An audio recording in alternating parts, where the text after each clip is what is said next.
Hola, ¿qué tal? Bienvenidos a Conjetura Verosímil. Hoy os traigo este libro de poesía escrito por el que fue mi profesor y mejor amigo, César Martín Ortiz. Dio clases en el mismo instituto donde yo trabajo actualmente y prácticamente en mi mismo puesto. Daba clases de lengua castellana y literatura en el instituto de Jari de la Vera, el maestro Gonzalo Correas, en Cáceres, en el norte de la provincia de Cáceres, y pues debo decir que uno tiene un padre biológico y tiene diversos padres espirituales o padres intelectuales o padres literarios, y sin duda que para mí conocer a César fue una relación paterno-filial en este sentido intelectual y literario. De aquella relación, pues se puede decir, haciendo justicia, que mi profesión y mi relación con la literatura y con lo intelectual en general, con las artes, etcétera, pues quedó absolutamente marcada, y para mí, como digo, fue un conocimiento decisivo en mi biografía.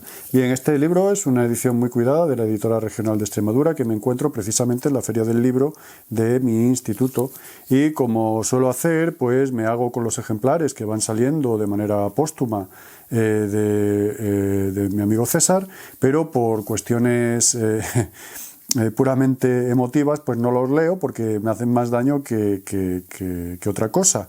Sin embargo, pues esta mañana en mi guardia de biblioteca tenía pensado hacer otras cosas y estaba este libro que estaba recién catalogado por mi compañera Julia, también otra entrañable amiga, y pues no he podido resistir la tentación y he echado un vistazo, he echado una ojeada a este libro, y quisiera compartir con vosotros pues unos cuantos poemas de mi amigo César y a la vez hacer una aclaración que yo creo que es absolutamente necesaria, y es desde ya la siguiente. Mirad, este es el índice, espero que se vea bien. Este es el índice, ahí podéis ver una serie de libros que, como dice el compilador y el responsable de la edición, introducción y las notas, el profesor José Luis Bernal Salgado, que en su introducción, César Martín Ortiz, o prólogo, César Martín Ortiz, el escriba del viento, pues cuenta cómo llegó los manuscritos a sus manos. Su hijo Pedro, el hijo de mi amigo César, dice el propio profesor que... ¿dónde estaba esto? Perdonad un momento.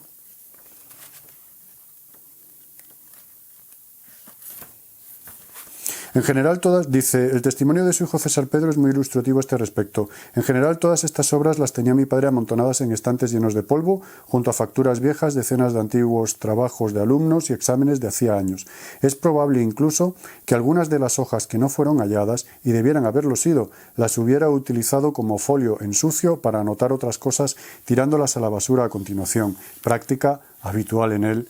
Y el testimonio de Pedro yo lo suscribo. Yo he visto archivos de ordenador de centenares de páginas, y al día siguiente César decirme que los había eliminado, los había borrado, porque no estaba contento, y él tenía una relación con la literatura que iba más allá de lo estrictamente necesario, o sea, para él la literatura no era una necesidad, sino que desde luego era un modo de vivir, un modo de relacionarse él mismo con la vida.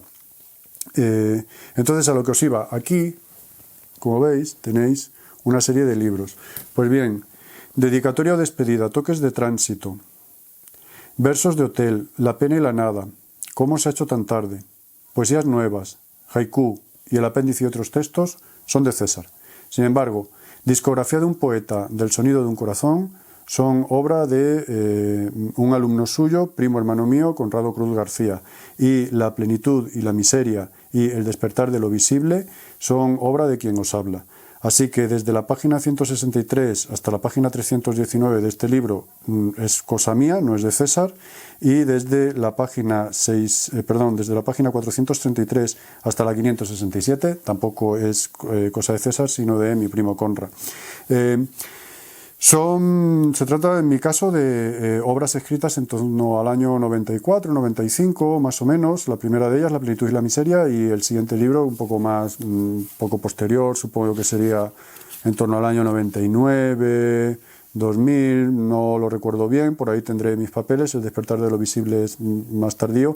Y de la discografía de un poeta, del sonido de un corazón, de mi primo Conrado, yo he tenido poemas en sus manos, yo los he comentado con él, los he visto, y me consta que por ahí también pues hay otras personas que también tienen copia.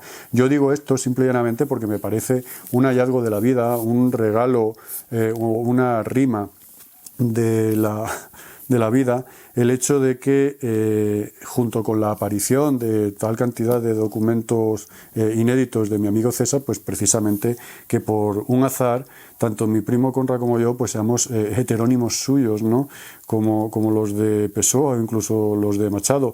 Y desde luego quiero dejar claro que lejos de mí ninguna intención editorial ni de derechos, ni nada que se le parezca. Simplemente yo creo que es evidente y se deja ver por el introductor las cosas que dice. Yo creo que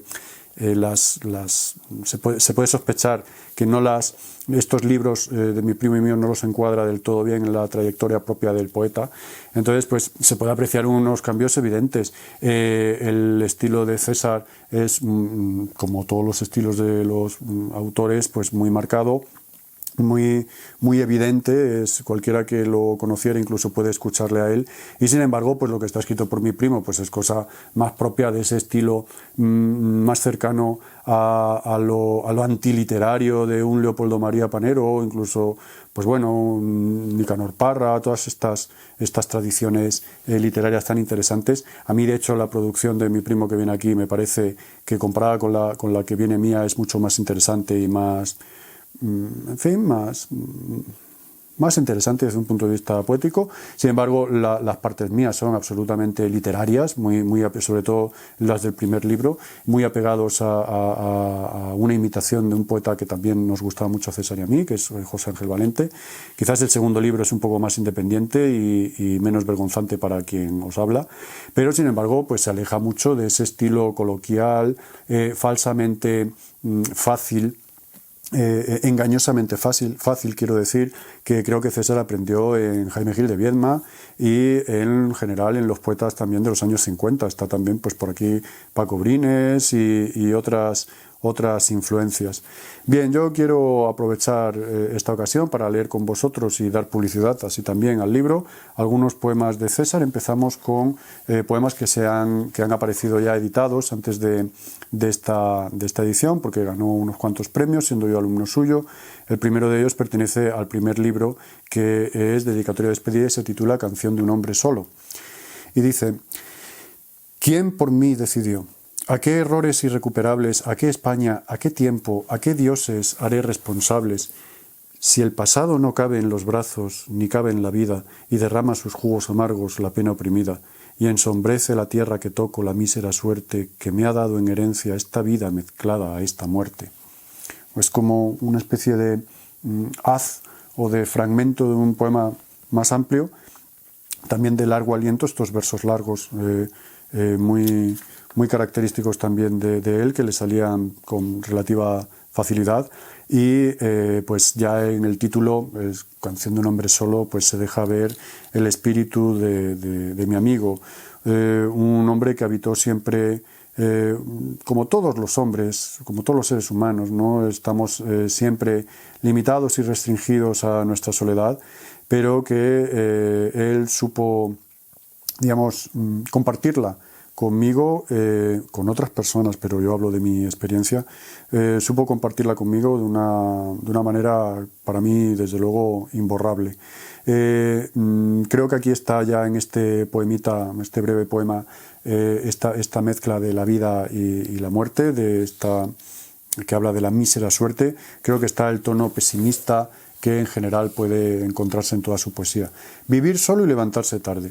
Llega la hora de rendir cuentas, hacer café, fregar los platos, enfrentar el terrible espectáculo de las botellas vacías, aplazar el momento de mirarse en el espejo mientras conste que hay citas y dulces esperanzas en alguna parte, calcular cuál es el tamaño de mi derrota, qué nueva mutilación he sufrido, qué nueva cosa imprescindible perdí ayer aparte del honor. Vivir solo y levantarse tarde. Cuánta dudosa gloria quemada cada noche en el dorado vino que no causa dolor. Bien, yo creo que estos poemas, más allá de su talante biográfico, pues creo que dejan constancia de este intento implacable que siempre durante toda su vida llevó César de no conceder a nadie la más mínima excusa ante las faltas y ante los fallos. Bien, es cierto que lo hacía sin ningún dramatismo y sin ninguna conciencia de heroísmo o ningún apego al llanto en absoluto. Era, en este sentido, de un estoicismo nativo. Quemada cada noche en el dorado vino que no causa dolor, a mí me gusta mucho. Pasamos al siguiente libro, que sería ya... no, sí, creo que es el siguiente libro. Sí, Toques de Tránsito, que tiene un primer poema largo que no os voy a leer, pero que es bellísimo, Tarde para morir. A mí me dijo que le salió de un tirón, son unas cuantas cuartetas en un endecasílabo blanco precioso, que a mí me parece bellísimo, pero bueno, no tengo tiempo para todo. Yo os invito a que lo leáis. Ya os digo, en la biblioteca del centro está, aquí está catalogado, ¿vale? Dice, nací varón o macho si prefieren, mi piel no es menos clara que la de los vecinos de mi pueblo, son de un tedioso conservadurismo mis tendencias sexuales, nunca alzo la voz del demagogo ante las cosas que me llenan de cólera, negro tabaco y vino de la tierra, la noche y los recuerdos, es todo cuanto sé de paraísos artificiales y es bastante dudoso que yo sea un sensible y enfermizo poeta lírico. Lo que quiero decir es que no puedo hacer gala de marcas humillantes, no puedo recoger su compasión, su cínico respeto ante este mal cuyas heridas no se exhiben nunca, que carece de nombre, pero existe. Este mal, yo creo, de que habla al final, yo creo que no solamente es el mal del propio daño, de la autopunición, como si fuese una especie de condena que pareciera que nos persigue por el hecho de estar vivos, destruir lo que amamos, etcétera, ¿no? Sino que creo que se refiere también a un mal metafísico, al peor de los males, al que convierte a su víctima en su causa, al que hace creer a su víctima que ella misma es causa de su mal, siendo así que es el propio sujeto el que es el origen y el objeto del mal. Bueno, seguimos, tenemos aquí otra serie de poemas. Aquí hay uno metaliterario en el que se habla acerca de la poesía, que el escribir no sea la pintura ni el trazo de carbón que la subyace, que sea el movimiento de la mano en el aire vacío o aún mejor, el dibujo mental, el indeciso propósito de hacer algo inconcreto, cuando temor y dicha no amenacen mutuamente expulsarse de tu vida y no los sientas tales, sino parte de otro orden de cosas. Yo creo que este poema es uno de los mejores que yo he leído en tanto metapoesía, es decir, poesía clara de la poesía. Primero ese primer verso que remite evidentemente al Ut Pictura Poesis de Horacio, ese famoso versillo perdido en la epístola a los Pisones, que la lió parda luego en el Renacimiento, porque luego los neoplatónicos y tal sacaron de ahí oro. Diciendo que tenía que ser escribir como la pintura, la poesía como la pintura, y ahí pues pasaban el rato teorizando y tal, y entonces ahí que el escribir no sea la pintura, es decir, César aquí rompe con eso, ni el trazo de carbón que la subyace, sino que más bien es esto de parte de otro orden de cosas aparte de lo dado, otro orden de cosas que no sea ni el orden de la sociedad en la que se vive, ni el orden de los valores de esa sociedad, así sean los valores del amor o mucho menos los literarios, que no sea el orden de la gramática, del propio idioma materno o del idioma que se usa para escribir, sino que una vez ordenado el poema, una vez terminado el poema, la poesía tampoco está ahí. El poema tiene que indicar un orden otro, con unas palabras otras que no se han dicho porque son indecibles y permanecen indecibles, pero de alguna manera el poema aproxima al lector a ese otro orden de cosas. Ese otro orden de cosas me parece que es un hallazgo metaliterario. Continuamos. un poema en prosa, dice: amigos reencontrados, ¿cómo se os pierde la mirada indecisa por los rincones donde no hay nadie? ¿Cómo, necios o sabios, no conserváis aquello que de duro y afilado teníais en otros tiempos? Vuestra necedad o vuestra sabiduría no son más que un reblandecimiento de otra cosa ya muerta o moribunda, otra cosa que no sé cómo llamar, pero cuyo póstumo prestigio todos conocemos. Y el de al lado, un poco parecido en cuanto al tono: yo amaba las extensas soledades de los campos, mi propia soledad, que me otorgaba el don hoy imposible de reposar en mí sin más ayuda. Soñador al revés, tuve la cosa y hoy solo tengo el sueño. Muchedumbres en perpetua discordia hay en el alma. No regresé del mundo sin su mancha. Bien, lo de los amigos reencontrados, pues bueno, con el paso del tiempo, el reencuentro entre dos casi extraños, o entre varios casi extraños,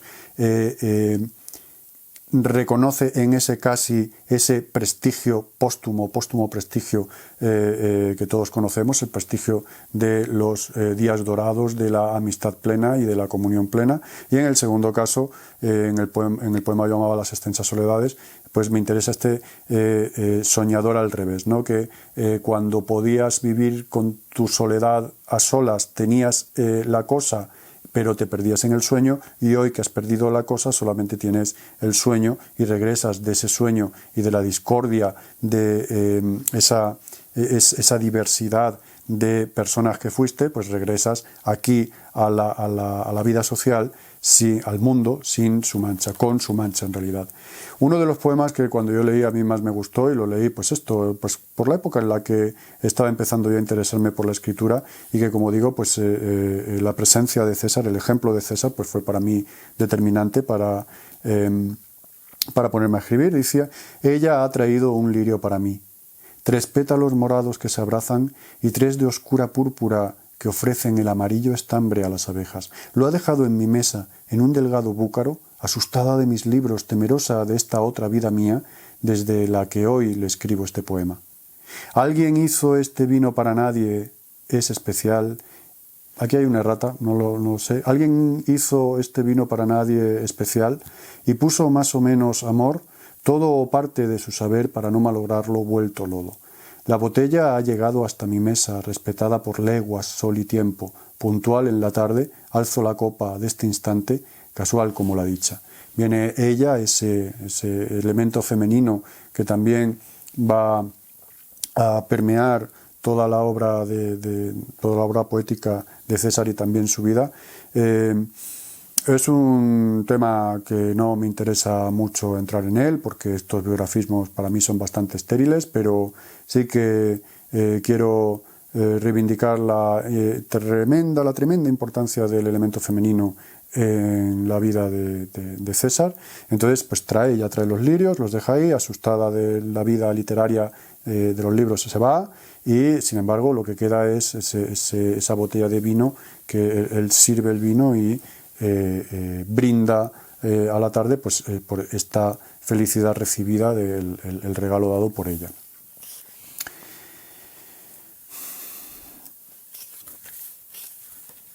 Vale. Y cuando termina este libro, con las 7 deudas muy bonitas, una cada, empieza la plenitud y la miseria, que no son de César, son míos, y sigue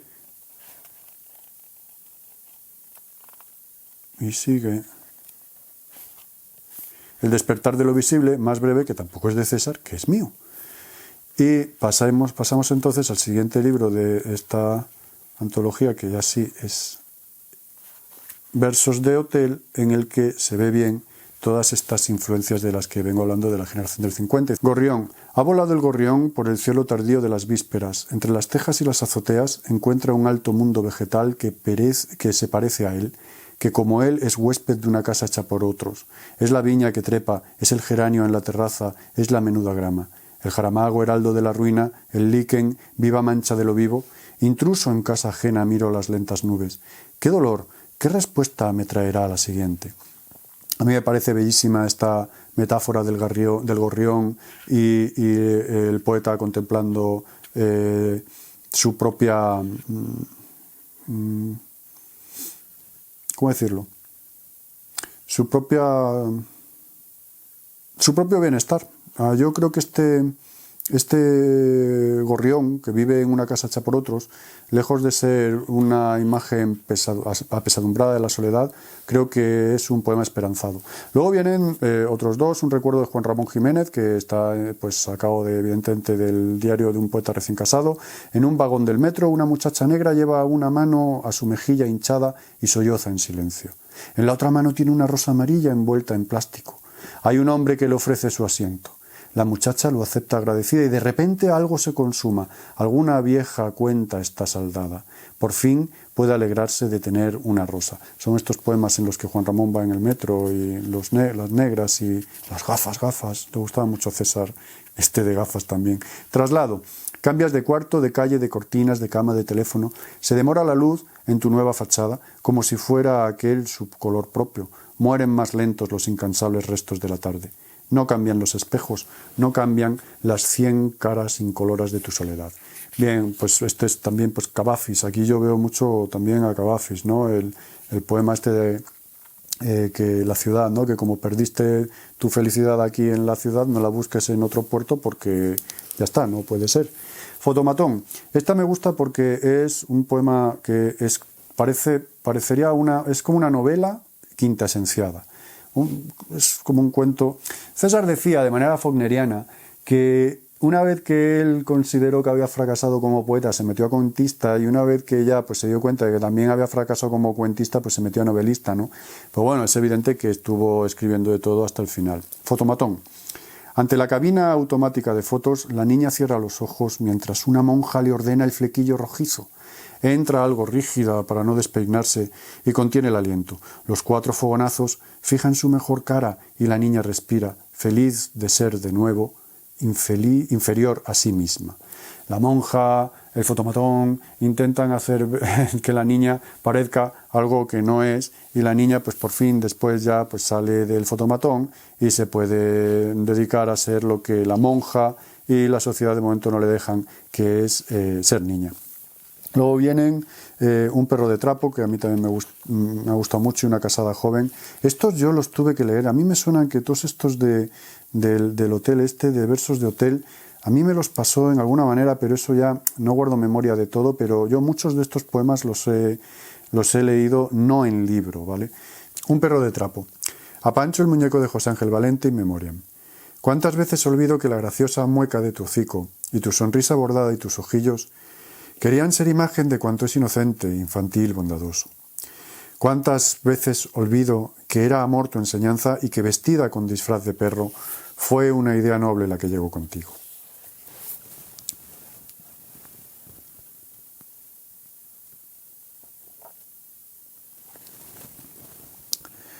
En Una casada joven también tenemos este detalle o estos detalles narrativos. Dice: no recuerdo, dijiste, dónde iba de soltera ni por qué quería hablar con todo el mundo. Ya no sé, repetías, a dónde van los jóvenes, qué hacen, ni dónde entrar para tomar café. ¿Hablan aún?, preguntabas más tarde, como si algo muy grave dependiera de mostrar siempre el corazón desnudo. ¿Hacen como nosotros, se protegen con burlas de la envidia que todos respiramos? ¿Se reúnen para saber que todos son iguales y en algún punto oscuro superiores? Con escondido odio, con cautela, intento responderle que nada de eso importa, pero le está gritando a su hijo pequeño y ya no me hace caso y no me escucha. Bien, este poema de Una casada joven, pues como os digo, es, en mi opinión, pues este talento especial que tenía César para, tanto en sus cuentos, en las narraciones que yo leí, porque como os digo, los libros editados posteriormente no he leído ninguno, pues en muy poco concentrar mucho. En ese sentido tiene un pulso narrativo que tiene un juego de tensión en muy poco espacio muy logrado. Otro poema metapoético también muy chulo, se titula así, Poema. Suplicada la ayuda del tanto tiempo ausente ángel aquel, esperé a que desde el saco del botín, desde el fondo del latrocinio, desde la ya mugrienta herencia llegasen salvadoras las palabras. Yo creo que este final también es muy Paul Celan, ¿vale? Mujer encinta es precioso. Precioso, dice. Su sangre es un murmullo de soñolientos ríos interiores. El mundo es lo que hay dentro del amor, y sus ojos inmóviles y opacos resbalan sobre el resto, vigilantes tan solo de la larga calma tibia en que madura el seno, cuyo poder la hace tan hermosa. Nadie diga que un día morirán. Su oscuro brillo se abrirá mañana donde haya otra mujer. Son las pálidas gemas en que la vida se contempla, son la obsidiana eterna indiferente.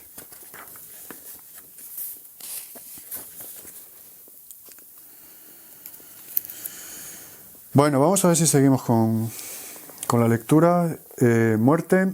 Saber que un día esta larva confusa que late vagamente repugnante, envuelta en hilos de saliva sólida, alumbrará una mariposa de oro, y caer, y huir, y sin el peso muerto de la vida, ver cómo estaba allí la flor buscada.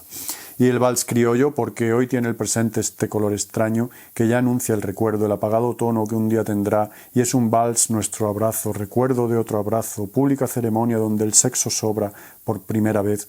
Déjame que te diga, déjame. Bien, estos boleros deprimentes en los que uno borracho pone el viejo disco de vinilo en una todavía más prodigiosa vieja aguja que ha sobrevivido a tantísimas borracheras y vuelve otra vez a revivir pasiones periclitadas. Y yo cambié por otra.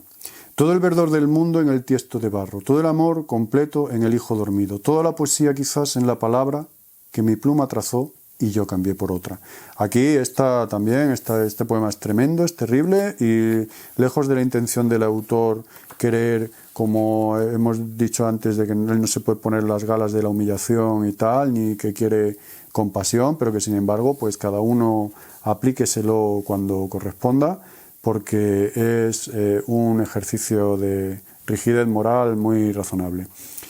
Pasamos del libro, no sé si hace rato hemos pasado el libro, no, ahora es La pena y la nada, que es una cita de Las palmeras salvajes que a César le gustaba mucho y que le perseguía, dice, entre la pena y la nada elijo la pena, o decía él, entre la pena y la nada me quedo con la pena, y dice, dime cuál fue, memoria, tu pecado, quién te trajo a este infierno después de ver el cielo unos instantes, quién firmó la condena de no olvidar jamás lo que habías visto, cóncava calcedonia de su cuerpo, y en ella rebosando el ignorado gusto de su vino, aparta ya de mí tanta amargura. Y bueno, en este plan sigue con este libro. Bueno, pasamos al siguiente, ¿cómo se ha hecho tan tarde? Porque no quiero que el vídeo sea eterno. Dice, amigos perdidos de vista. Yo quisiera imaginaros, antiguos amigos míos, viendo montañas verdes desde vuestra ventana y pensando, ahora que muere octubre,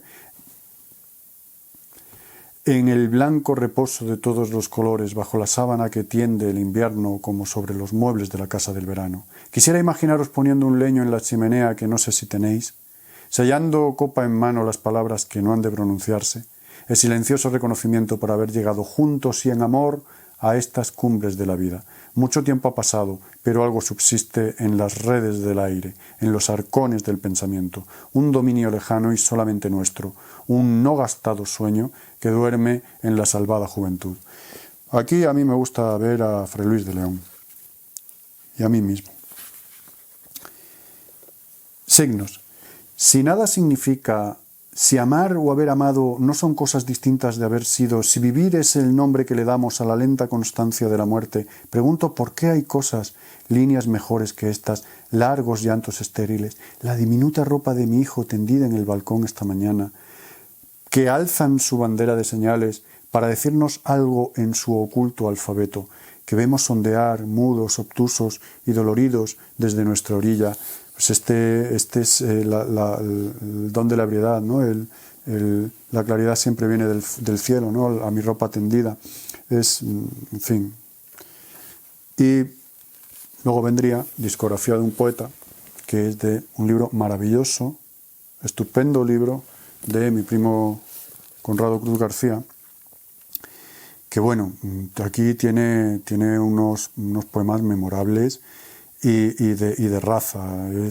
Es un tipo de poesía que, aunque en forma parezca antiliteraria, es máximamente literaria por cuanto que es brota, es volcánica, es magmática, tiene unos arrebatos de originalidad que verdaderamente pues creo que merece la pena leerlos.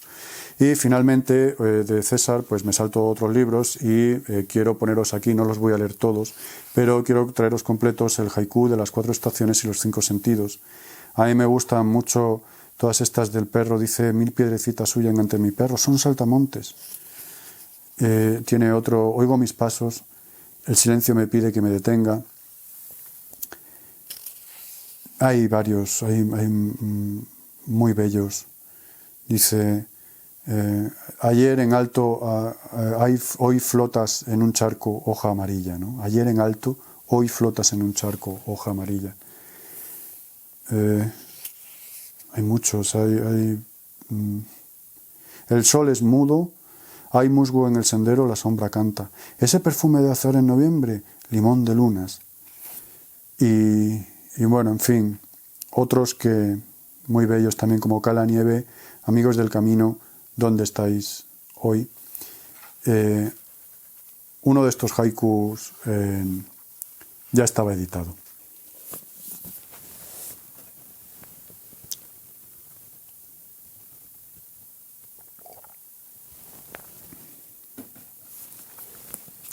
Bien, pues este es el libro estupendo, es una joya que ha caído entre mis manos y que además, pues como os digo, pues trae esta rima conmovedora de que confundidas entre las páginas de su autor, pues se publican versos de alumnos del autor que el autor tuvo a bien conservar y que por un maravilloso azar de la vida, pues se han conservado. No quiero resistirme a la tentación de leeros uno de los poemas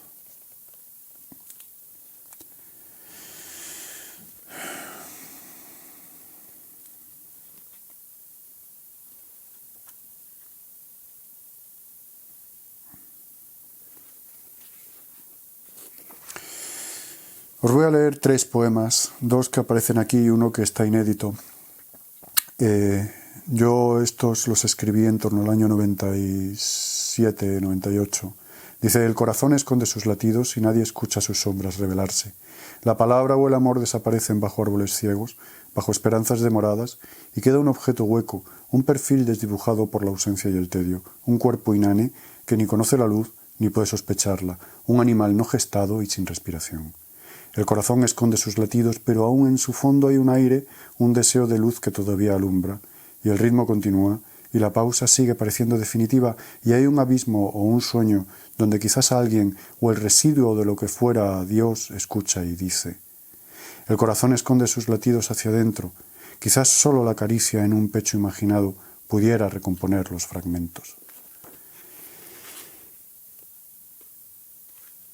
Aborígine. De lo oscuro o quizás del silencio más próximo a las raíces o al lomo descubierto de las nubes, donde resplandece ácida la luz, de la humedad terrosa que ocultan las huellas o de la última piedra que en su vacío o en su sombra, en lo que fuera Dios o soledad gira, y el corazón tan lentamente perforado, ensangrentado bajo el cielo y bajo la tierra, roto hoy por la memoria de los que nunca quisieron acompañarlo, y su luz tibia, ¿a qué cuerpo alumbra desde siempre?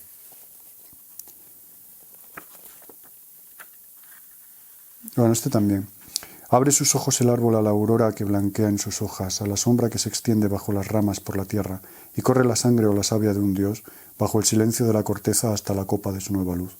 Abre sus ojos el dios al sol de medianoche, y una luna incandescente llora en la herida del hacha. Y de los de mi primo, ya que estoy, porque, en fin, yo creo que estos son... En el CD3... 7 poemas a la amada, 7 versos. Dice, lo que soñé ser que era. El hechicero Jonás tenía el corazón lleno de sal. Contaban las malas lenguas que no podía amar. El hechicero tenía el corazón lleno de sal. Contaban, pues, las malas lenguas que no podía amar. Dice, es un poema de amor en mi menor, estilo haiku, espléndida como la noche, como la luna sagrada, como el día amada, como el sol ardiente. Dice, de la razón intangible del amor, porque te quiero más que a mi vida, porque te quiero más que a la comida, que al aire que respiro, que a la ropa que me ciño, porque te quiero más que a un helado de arándano y frambuesa y de crujiente barquillo, porque te quiero sobre todas las cosas, es que estoy triste, porque esta mañana no me oíste cuando al lado de tu oído en un susurro te dije, ¿me quieres tú también? En fin, hay que leer entero el libro, ¿vale? Porque lejos de la intención del autor el ser baboso, ¿vale? Tenía aquí uno... La balada de Jonás el hechicero o del comienzo de las guerras del oeste, este es maravilloso, pero es muy largo y toda esta parte es soberbia, de la pasión y el amor, el canción o coplilla popular betona también. Pero estoy buscando, creo que está aquí. Ilusión cannábica o del placer de los jasisianos. Ser de costo y fumarme a mí mismo. Este a mí me encanta. Ser de costo y fumarme a mí mismo. Ser de humo y vivir de mi propio fuego. Consumirme en mi propio orgasmo. Ser un falo envuelto en papel de liar. Respirar y soñar. Follar mi propia esencia. De hachís estoy hecho. Volar y no llegar más allá del techo donde el humo malva se estanca en un repecho. Ser de costo y fumarme a mí mismo. Consumirme en mi propio orgasmo. Caer en mi propio abismo. Sobre las cruzadas imaginarias, Ulises, deja ya de luchar. No jodas, tío, está guays este. Ulises, deja ya de luchar. Los hilos del destino que tejen los dioses se cortan con facilidad. El cíclope en Malibú al sol tumbado está y su mirada con gafas oscuras protege. Deja ya de hacerte pajas, Ulises. Regresa a Ítaca. Penélope te espera desnuda, tumbada en un sofá. Es estupendo, de verdad. Esta parte hecha por mi primo Conrado, ya os digo, esta parte que sigue el libro, que sigue... creo que como se ha hecho tan tarde, ¿no? El de Discografía de un poeta. Este libro es un libro maravilloso. Y para terminar os quiero regalar a una dedicatoria, que es un poema que yo escribí cuando ya César se fue, recordando la dedicatoria que me puso pues cuando ganó el premio de dedicatoria y despedida y tal. Dice, a una dedicatoria. Los años sin nombre fueron dichosos para ti, tan apto para dar amor como incapaz para recibirlo. Y fueron dichosos porque, según tú, en ellos ninguna catástrofe sacudió sus días, ninguna acción humillante, ninguna desgracia vino y bautizó con su hierro la memoria de ese año. Los años sin nombre, y no el año en que murió Rita, ni los años del hambre amarilla, los años sin nombre, nuestros, las duraciones anónimas que nos abarcan enteros y en las que necesitamos imponer marcas, señales que eviten que nos perdamos ya sin remedio ninguno, metodologías íntimas en busca de un poco de orden. Tú pusiste bien poquitas. Tabaco negro y vino de la tierra, y un agujero tan tuyo, tan con púas aceradas y cristales rotos del alcohol que bebiste en horas tibias, casi frías, con calor suficiente para arder un momento solo, un ictus del espacio-tiempo humano para el que por fin no había más que hermosas y hermosas palabras que entonces ya estaban muertas para la literatura, porque cada una daba una verdad más al mundo. Pero los años, sin nombre o nombrados, dinos, ¿dónde empiezan? Por San Silvestre, los que la muerte apellida no tienen fin, los que la vida apellida tampoco. ¿Para qué darle un nombre a lo sin descanso? ¿Acaso para acordarnos de nosotros mismos, ciegos, mancos y arrastras por lo desconocido? Nunca me gustó esta idea de dar bautismo a los años, porque como ves, el año de tu vida a mí no se me acaba. ¿Para qué poner tu nombre a un número propiedad del dios de los algoritmos? ¿Qué fealdad consentiremos? Esto te colocaría en boca de tus amigos con una publicidad que a ti te disgustaría. No se les debe poner nombre a los años. Memorias de amargura ya las traen el pasillo que arañé o los versos que hoy explico. El corazón desciende infinitos peldaños. Yace aquí el hidalgo fuerte. Aus Herzen und Hirnen. Cásenos enseguida, cásenos por favor. Mírenlo, dánmelo, bébolo, págolo y voyme contento. A los que te quedan vivos les queda la gratitud o el honor de haberte conocido. Y los que no te conocen repiten conmigo el clásico leve te sea a ti, que ya estás disipado en la plenitud abierta del aire.